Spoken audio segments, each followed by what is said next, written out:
দেখো তাওয়ার মধ্যে আমি এখানে দিয়ে দিয়েছি তোমার যেটা মিষ্টি জিরে আমি বলি, তোমরা কি বলো আমাকে বলবে, সফটও বলে সবাই।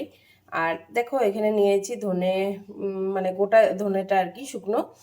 আর এখানে আছে সর্ষে, আর এখানে আছে অল্প পাঁচফোড়ন। তারপরে এগুলোকে ভালো করে একটু এটাকে একটু ভেজে নিতে হবে, ঠিক আছে? এটাকে একটু ভেজে নিতে হবে, হালকা স্টিম দিয়ে এটাকে একটু ভেজে নিতে হবে। একসাথে মিশিয়ে আমি কি করব এটা দিয়ে দেখো তোমরা,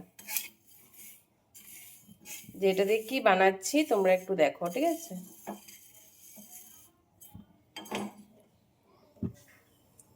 তারপরে বন্ধুরা দেখো আমি এটাকে রোদ্রে শুকিয়ে নিয়েছি একদিনের মতন। একটু টেম্পারেচারে রাখলে ভালো, রোদ্রের হিটটা একদিনের জন্য রেখে দেবে তোমরা। তো আমার বেশিক্ষণ মানে একদিনেই রাখলে হয়ে যাবে, ঠিক আছে? যাতে শুকনো থাকে জিনিসটা, আর জল একদম মানে লাগাতে হবে না এটাতে। আর এটার মধ্যে আমি কিছুই দিনে একটু হলুদ দিয়ে জাস্ট এটাকে একটু রোদ্রের হিট লাগিয়েছিলাম। দেখো, তো অনেকগুলো এখানে আম হবে, 1 কেজির মতন হয়ে যাবে আমার এখানে অনেক আম। দেখো বন্ধুরা, তো এটাকে এখন দেখো ওই মশলাগুলো একটু ভাজা করে নিচ্ছি, তার জন্য এটাকে ভালো করে একটু ভেজে নিতে হবে। আমি আচার বানাচ্ছি, তোমাদের কার কার ভালো লাগে একটু বলবে। তো আজকে আমি ভাবলাম যে একটু আচারের এটা রেসিপিটা তোমাদের সাথে একটু শেয়ার করি।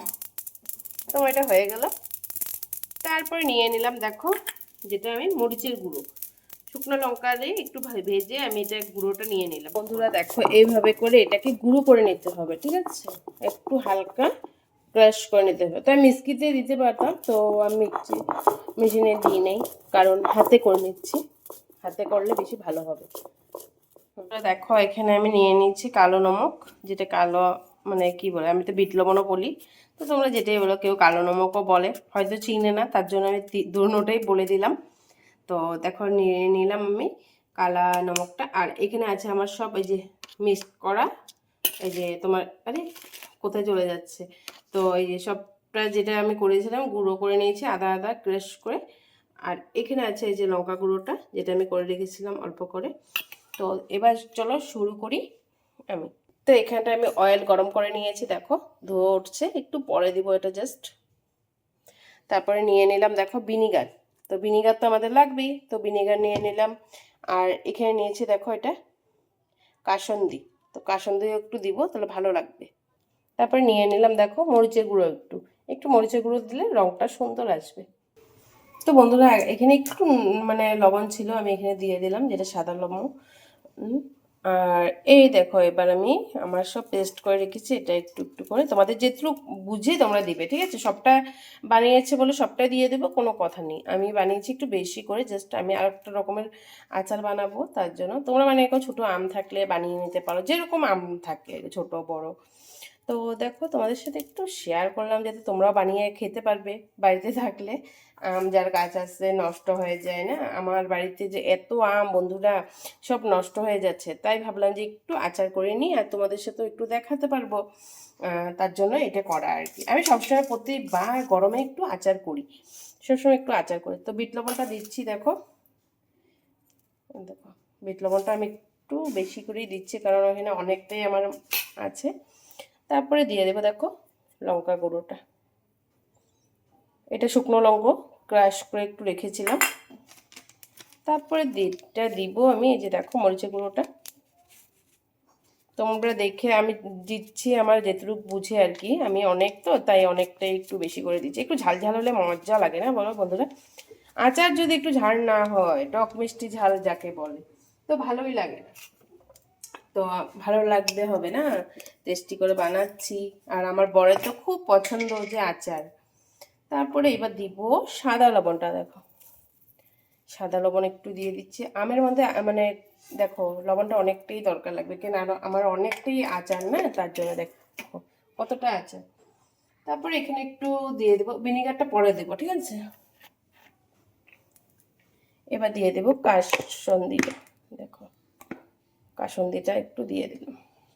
তারপর বন্ধুরা দেখো ভালো করে এটাকে এইভাবে করে যেটকে চুটকিয়ে টেটকিয়ে যেভাবে যার উপরে যত জিনিস আছে, তো এটা হাত দিয়ে মাখলে তো আরও ভালো হয়, বাট আমি হাত দিয়ে মাখি না কখনো, কারণ মরিচ থাকে তো, আর আমার মরিচগুলো যেসব খুবই মানে হাতটা জ্বলা পোড়া করে, তার জন্য আর কি। তাই আমি এটা দিয়ে খুন্তি দিয়ে আমি যার উপরে যত বিষ আছে সব এটার মধ্যে মাখতেছি। তো বন্ধুরা একটু ফাইজলামি করলাম তোমাদের সাথে।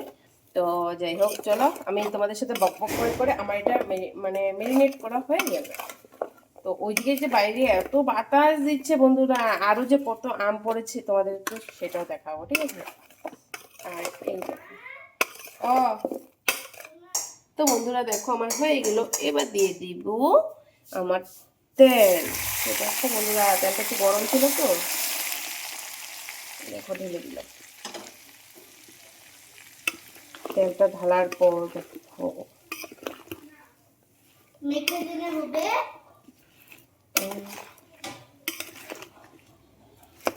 এই আমটা দিয়ে সিদ্ধ করছি। আমার বন্ধুরা, আমার মেয়েও বলতেছে দেখো এই আমটা কত গাছের আম পড়ে যাচ্ছে, এবার অনেক ধরেছিল কিন্তু সব নষ্ট হয়ে যাচ্ছে, অনেক খারাপ লাগে। তারপরে দেখো যত তেল দিবে এত ভালো থাকবে, তারপরে যত তেল দিবে এতটাই ভালো হবে। এটা যে কিছুদিন রোদ্রে রাখতে হবে, তারপরে যে কত টেস্ট হয় বন্ধুরা, তোমরা খেলে মানে বুঝতে পারবে। বহুত টেস্ট, বহুত টেস্ট। আর ভাতের সাথে ডালের সাথে এটা এখন গরম গরম খাও। বাড়িতে বানানোটাই একটা স্বাদটাই আলাদা। কি বন্ধুরা, ঠিক বললাম তো? তোমরা কে কে পারো বলো তো? আর যারা না পারো, এই আমার রেসিপিটা তো পুরো দেখেইছো, তোমরা বাড়িতেই বানিয়ে নিয়ে খেতে পারবে, কোনো অসুবিধা আর হবে না। দেখো তারপর দিয়ে দেবো একটু ছড়িয়ে যেটা ভিনিগার, এটা দিলে অনেক দিন সংরক্ষণ করে রাখতে পারবে, যে আচারটা কিছুতেই নষ্ট হবে না, তোমাদের সুরক্ষিত থাকবে আচারটা। তার জন্য ভিনিগার কিন্তু মাস্ট দরকার লাগবে দিতে, ঠিক আছে? তো এত সুন্দর একটা মানে সেন্ট বাড়িয়েছে বন্ধুরা, মানে কি বলবো। তোমার দাদা ওরা পেলে তো মানে, তোমার দাদা পেলে খুব ভালোবাসে আচার, জানো? তোমার দাদা মানে এই আচার, আমের আচার বললেই মানে বলবে তুমি বানাও বানাও বানাও। ওকে এগুলো বানিয়ে খাওয়ালে ওই খুবই মানে ভালোবাসে, তাই বানিয়ে নিলাম একটু ওর জন্য।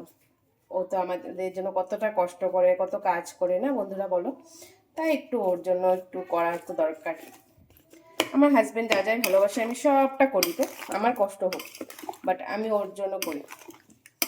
তো যাই হোক, কথা তো অনেকটাই বকবক করে ফেলেছি, আর আমার হয়ে গেল এটা আচার। তো বন্ধুরা এখানে একটু লবণ আর তেল দিয়ে পুরো আমি দেখো কাচের বয়মটাকে পুরো ছড়িয়ে দিলাম, তাহলে কোনো পোকা মাকড় আকর্ষণ করতে পারবে না, আর খুব ভালো থাকবে আচারটা। সবসময় কাচের জারে রাখার চেষ্টা করবে, ঠিক আছে? আমি একটু নুন দিয়ে চারিদিকে যাতে কোনো পোকা মাকড় আকর্ষণ না করে সেভাবে করে আমি তেল দিয়ে এটা রেখে দিয়েছিলাম। অনেকটা দেখালে তো অনেক লম্বা হয়ে যাবে, তার জন্য। তো এখন চলো আমি এটা সব ভরে নেবো একটু একটু করে। তো বন্ধুরা দেখো এতটাই আমার, দেখো এখানে আরও রয়েছে আমের আচারটা।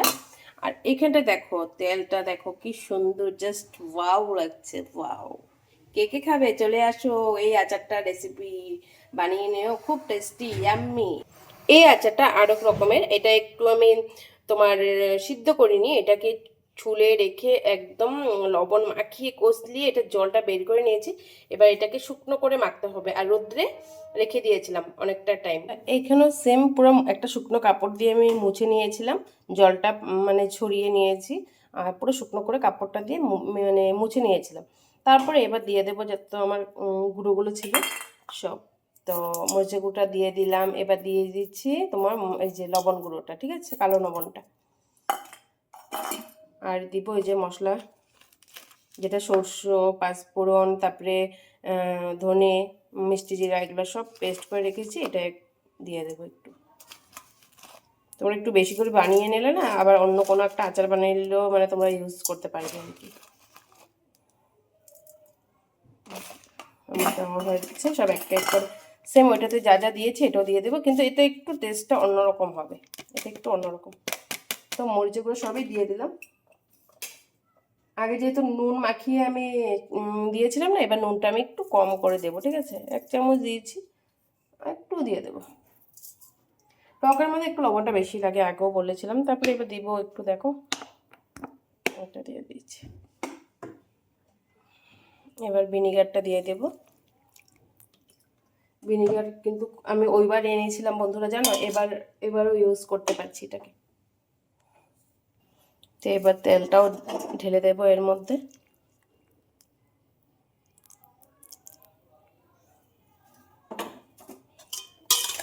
এবার ভালো করে এটাকে আবার মেখে নেবো। দেখতে যে এত টেস্টি হচ্ছে বন্ধুরা, তোমার দাদা পেলে তো মানে খেয়ে নিবি।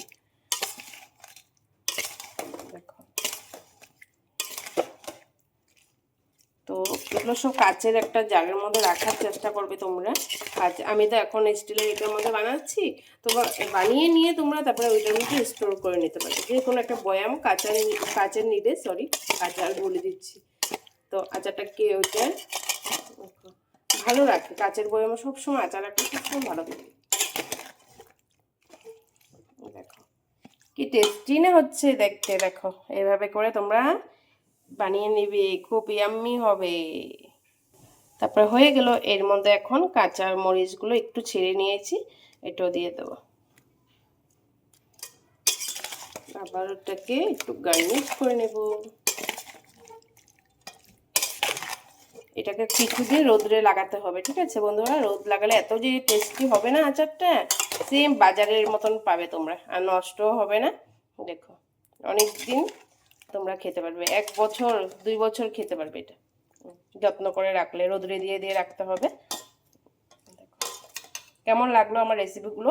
ভালো লাগলে লাইক কমেন্ট শেয়ার করতে ভুলবে না। Tata bye. দেখো আমার আচার একদম রেডি হয়ে পড়েছে। এখন এগুলো কাঁচার জারে ঢুকাবো একটু রোদ্র লাগিয়ে। আর তারপরে দেখো, আর এটা দেখো কি আম্মি লাগছে না বলো? কে কে খাবে চলে আসো।